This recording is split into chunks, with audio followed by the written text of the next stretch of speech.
அன்பு நேயர்களுக்கு கனிவான வணக்கம். தென் மத்திய தமிழகத்தின் எக்ஸிட் போல் முடிவுகள். தென் மத்திய தமிழகத்தில் உள்ள 29 தொகுதிகளுக்கான ஆய்வு நடத்தப்பட்டது.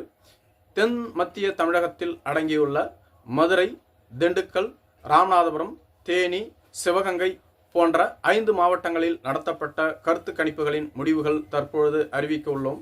வரும் 2026ஆம் ஆண்டு நடைபெற உள்ள தேர்தலில் 4 முனை போட்டி நிலவும் என்று கூறப்பட்டு வருகிறது. அதிமுக கூட்டணியில் பாரதிய ஜனதா கட்சி, தமிழ் மாநில காங்கிரஸ் கட்சி, அமமுக, ஐஜேகே, புதிய நீதி கட்சி, தமிழக மக்கள் முன்னேற்ற கழக கட்சிகள் இடம்பெற்றுள்ளன. திமுக கூட்டணியில் காங்கிரஸ் கட்சி, விடுதலை சிறுத்தைகள் கட்சி, இந்திய கம்யூனிஸ்ட் கட்சி, மார்க்சிஸ்ட் கம்யூனிஸ்ட் கட்சி, மறுமலர்ச்சி திமுக, மக்கள் நீதி மையம், IUML, கொங்குநாடு தேசிய மக்கள் கட்சி, மனிதநேய ஜனநாயக கட்சி, மனிதநேய மக்கள் கட்சி, மூவேந்தர் முன்னேற்ற கழகம், SDBI, முக்குளத்தோர் புலிப்படை, ஆதி தமிழர் பேரவை போன்ற கட்சிகள் இடம்பெற்றுள்ளன. தமிழக வெற்றிக் கழகம் தங்கள் தலைமையில் கூட்டணி என அறிவித்துள்ளது. இதுவரையிலும் அவர்களோடு எந்த கட்சியும் கூட்டணியை உறுதி செய்யவில்லை. இவர்கள் தொடர்ந்து பாட்டாளி மக்கள் கட்சி, புதிய தமிழகம், தேமுதிகவோடு பேச்சுவார்த்தை நடத்தி வருவதாக கூறப்படுகிறது. நாம் தமிழர் கட்சி தனித்து களமாடுவோம் என கூறிவிட்டது. இந்த 4 முனை போட்டியின் அடிப்படையில் நடத்தப்பட்ட கருத்து கணிப்புகளின் முடிவை நாம் காணலாம். தென் மத்திய தமிழகத்தின் தலைநகராக கருதப்படக்கூடிய மதுரை மாவட்டம்.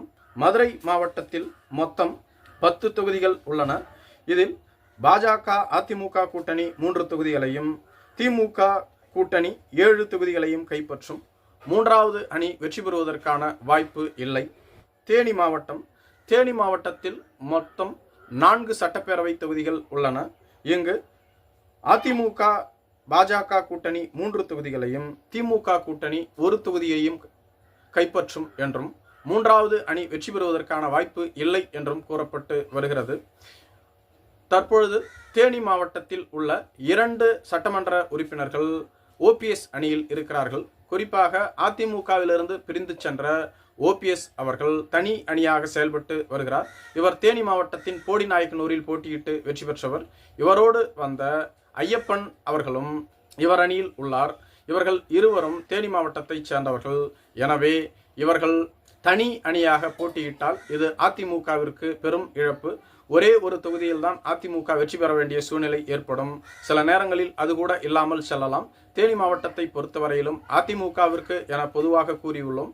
அதிமுக கூட்டணியில் OPS இருந்தால் கண்டிப்பாக 3 தொகுதிகளில் அவர்கள் வெற்றி பெறலாம். திண்டுக்கல் மாவட்டத்தில் 7 சட்டப்பேரவை தொகுதிகள் உள்ளது.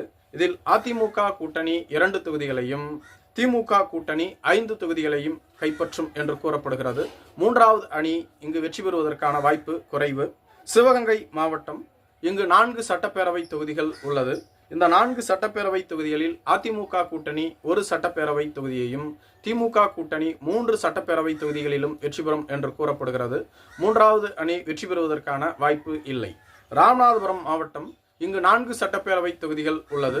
அதிமுக கூட்டணி 2 சட்டப்பேரவை தொகுதிகளையும், திமுக கூட்டணி 2 சட்டப்பேரவை தொகுதிகளையும் கைப்பற்றும் என்று கூறப்பட்டு வருகிறது. 3வது அணி இங்கு வெற்றி பெறுவதற்கான வாய்ப்பு குறைவு. தற்போதைய சூழ்நிலையில் இந்த 5 மாவட்டங்களிலும் சேர்த்து மொத்தம் 29 சட்டப்பேரவை தொகுதிகள் இடம்பெற்றுள்ளது. இதில் 11 தொகுதிகளை அதிமுக, பாஜக கூட்டணியும், 18 தொகுதிகளை திமுக கூட்டணியும் கைப்பற்றுகிறது. 3வது அணி ஒரு தொகுதியில் கூட வெற்றி பெறுவதற்கான வாய்ப்பு இல்லை. கடந்த 18வது மக்களவை தேர்தலில் அதிமுக கூட்டணிக்கு 23% வாக்கு வங்கி, பாஜக கூட்டணிக்கு 18% வாக்கு வங்கி, திமுக கூட்டணிக்கு 47% வாக்கு வங்கிகள் கிடைத்திருந்தது.